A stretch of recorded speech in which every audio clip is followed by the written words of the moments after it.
Consider the following situation. Here we have Jerry. He was a young, newly married, promising stockbroker. One day, his boss offered him some narcotics, and Jerry chose to accept. He quickly became addicted, eventually lost his job, was divorced from his wife, became homeless, lived in the forest, and one day was mauled by a bear.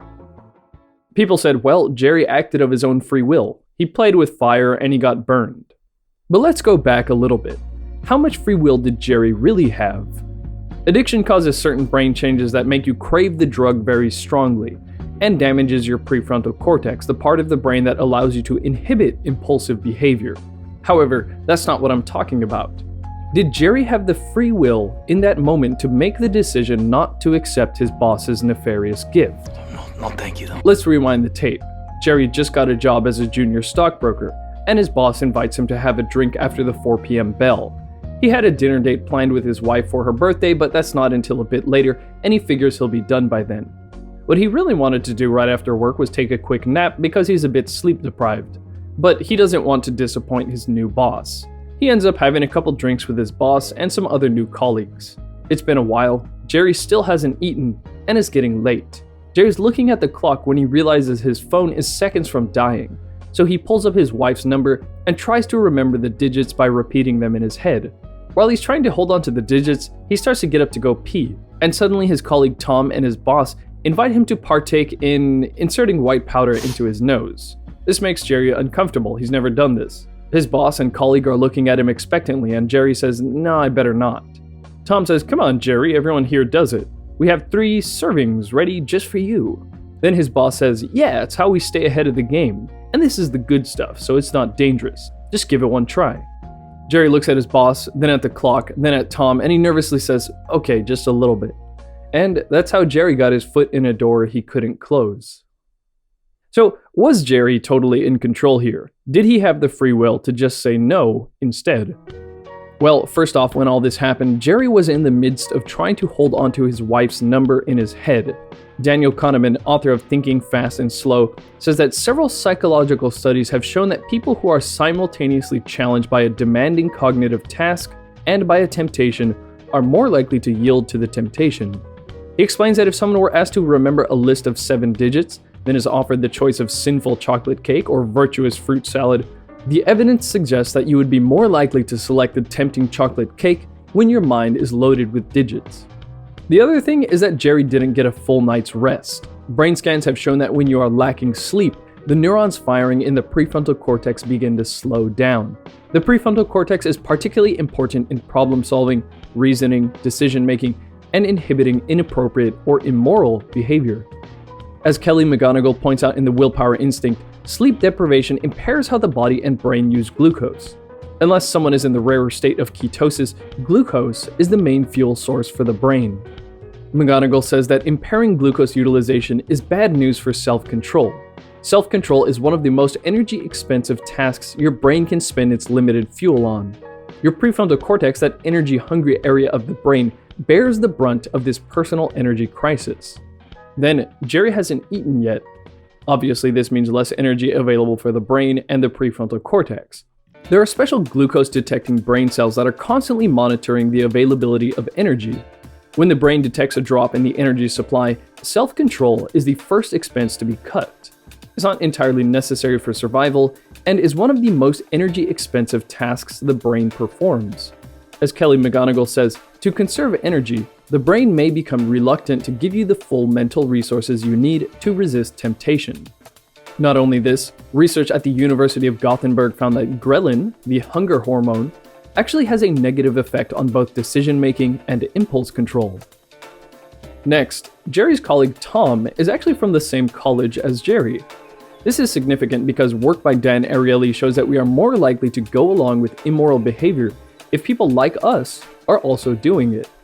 Beginning in 2002, Dan and his collaborators began a series of studies on lying.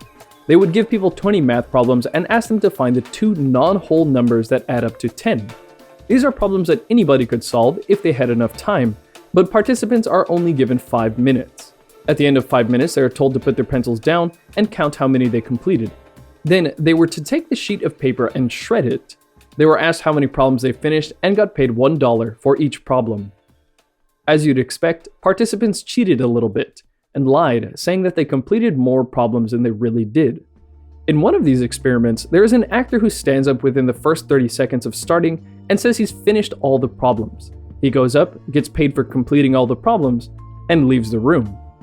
He is obviously cheating and just showed that you can easily get away with it. This experiment was run at Carnegie Mellon. Everyone participating is a Carnegie Mellon student, but the actor who blatantly cheats right away is dressed in a University of Pittsburgh sweatshirt. What happens? The subjects know that it's very easy to get away with cheating, but they don't think people like themselves are doing it.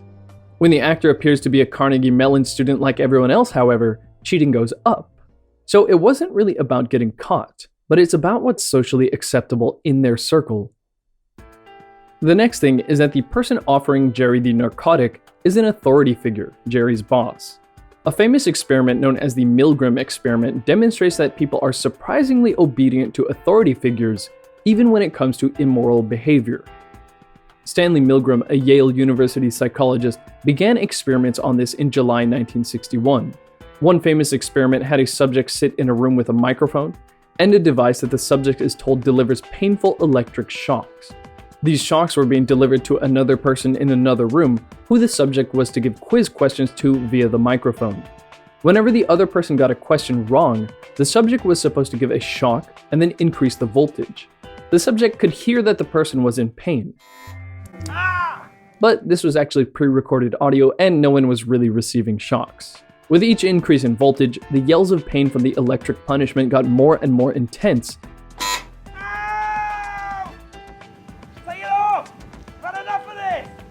And then at some point there was no more response.